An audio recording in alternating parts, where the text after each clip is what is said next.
Okay, so this is a little bee I got in my bonnet. When decided to just go ahead and make a video and put it out there. Been thinking about this for some time, 10 years or so. And it's about the origin of life. When I was a kid, probably in middle school, a teacher, or I read a textbook. A teacher explained it to me. Not a scientist by any means, that we came from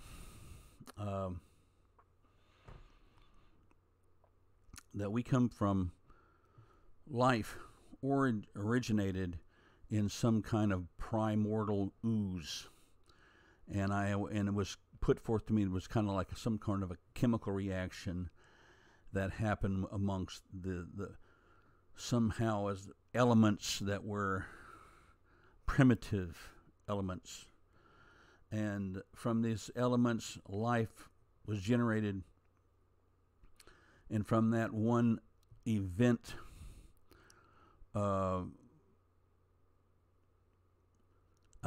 came, or that is the single cell organism came, and that evolved into plants, and then plants evolved into the apex of the evolutionary order, which is humans, or possibly dolphins, depends on who you ask. So this event happened one time, life happened, and one life form never died. Whatever happened, life, that is, it just it's gone through, I don't know what they say, trillions of years, and it's never gotten snuffed out. It's an indomitable force. So this force, after I was thinking about this, and I read some books on evolution and some criticisms of Christianity and how science proves that that's not true. So I came forth with was that there is 4 events that had to happen simultaneously for life to come into existence. 4 events, not one event, not a chemical reaction, as I was kind of led to believe. But it wasn't a scientist that was telling me this, of course. It's a school teacher, but it was in a book that was written by supposedly the highest minds of the scientific minds of the day. So, what are the 4 things? So anyway, I looked up the origin of life on Wikipedia. It's got a very good article in there, and it talks about the 4 disciplines that are being used today to try to create life. 4 different disciplines trying to solve these 4 different problems. So the greatest minds, some of the greatest minds in science are dedicated to trying to solve one of these 4 puzzles, and then after all 4 of them solved, they have to be put together in a simultaneous event. So, but no one solved one of the 4. So the greatest minds around can't put one of these 4 together, but somehow chaos put them together. That is, non-order put them in order, and something came out of nothing. Existence came out of non-existence. So what are those 4 things? The 4 things are, number 1, there is the cell wall. And if you remember back when you were a kid in school, or if you are a kid in school, they show you this picture. There's a circle, and it's like a little train track running around it. There's usually a bunch of little dots in the middle of it, and that's the cell wall. This is the simplest form of life, the cell wall. So there's scientists trying to create a cell wall, a scientific discipline with many different teams working in different places all over the world. This isn't just two guys. This is something that is being tried by probably, who knows where it is. They didn't say where. Well, they did say where they were, but I didn't memorize it. So a cell wall has to be in existence. Inside that cell wall, two other things have to happen. There has to be a reproductive system. Somehow this, and we've all seen that picture where the cell wall, and then it splits and makes two. Now you have two cell walls, and we came from this event. A reproductive system. We have a reproductive system. Every plant has a reproduction system, bug, virus, everything. If they didn't have a reproductive system, they would just be one of them. So there must be a reproductive system within the first life form. Not life, no, form, the life form. The body. There has to be a body. That body has to have a wall, so stuff don't just go all over the place. It has to have a reproductive system, and it has to have a system by which it takes in energy and expels waste. And that comes in all kinds of different forms. Plants take in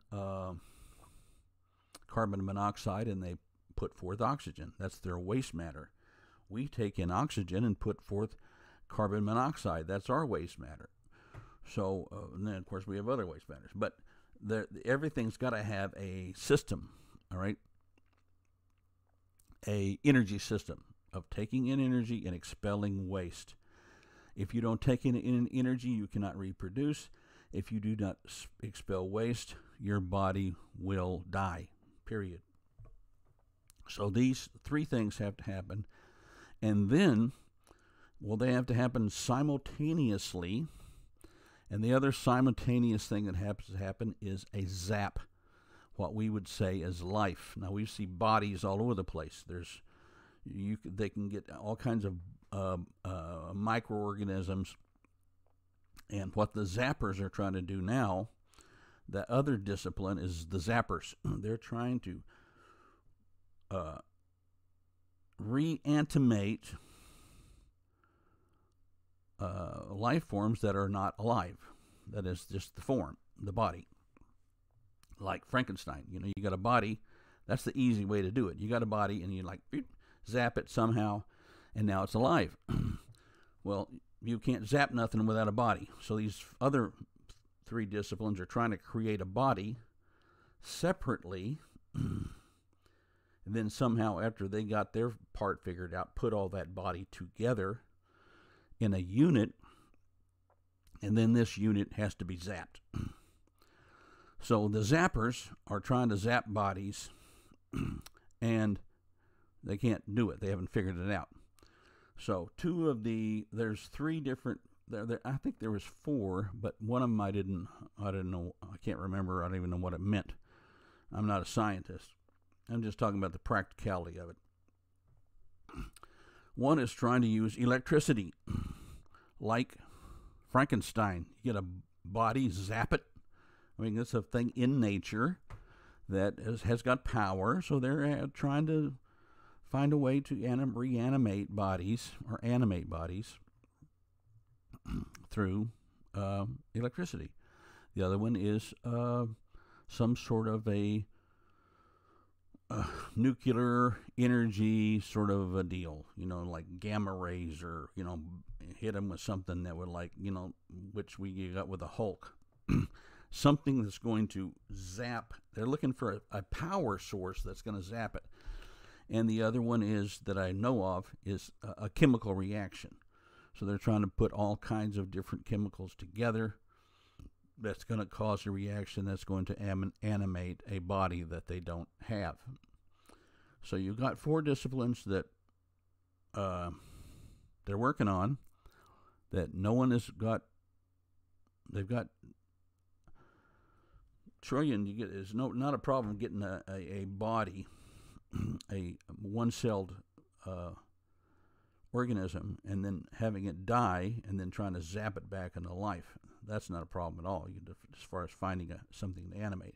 But what you have to do when you animate it, of course, you have virtually seconds to animate it once life leaves it, because then a deterioration process starts, and once it starts to deteriorate, it's beyond the point of reanimation.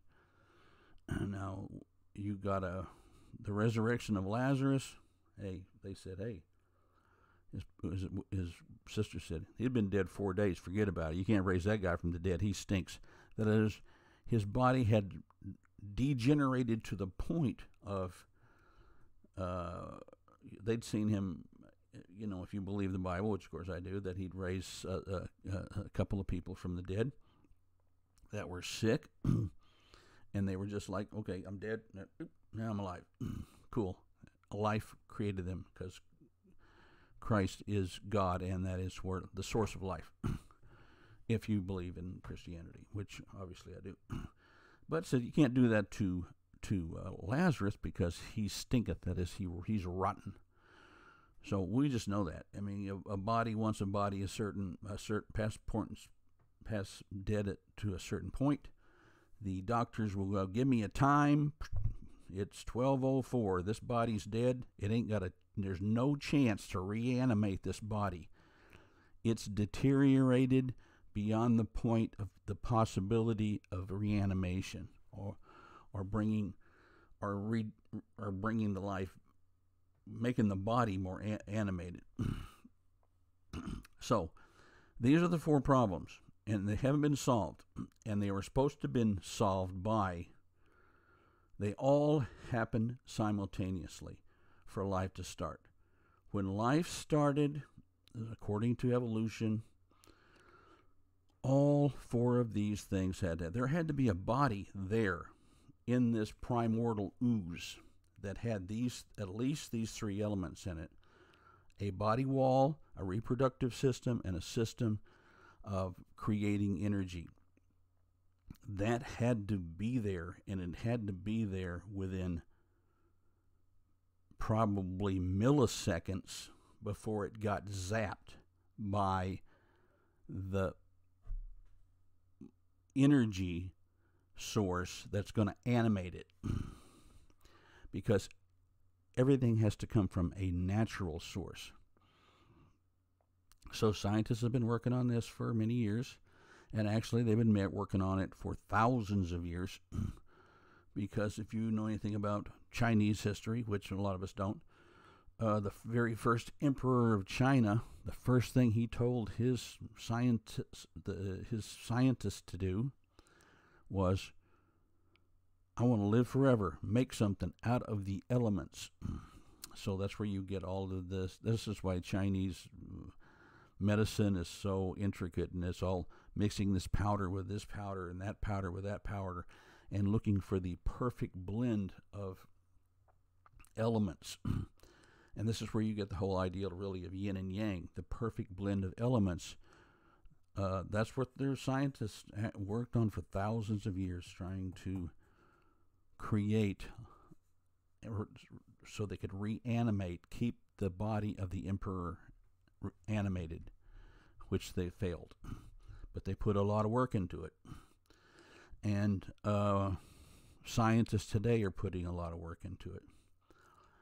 But they can't create a body, and they can't animate a dead body. So it is impossible. So what basically they're saying is that what happened accidentally through chaos, we cannot recreate that event through the vast knowledge of the elements. So how about this? A being that's a lot smarter than you created what you were trying to create but cannot create, created a body As it says in the Bible, and he talks about Christ, he says, "A body thou hast made for me." The Bible, it just acknowledges that there has to be a body, and then that body has to be animated. "A body thou hast made to me." Man was made from dust and then animated. So they don't really teach you that in a school, that there has to be a body, functional body, but there has to be.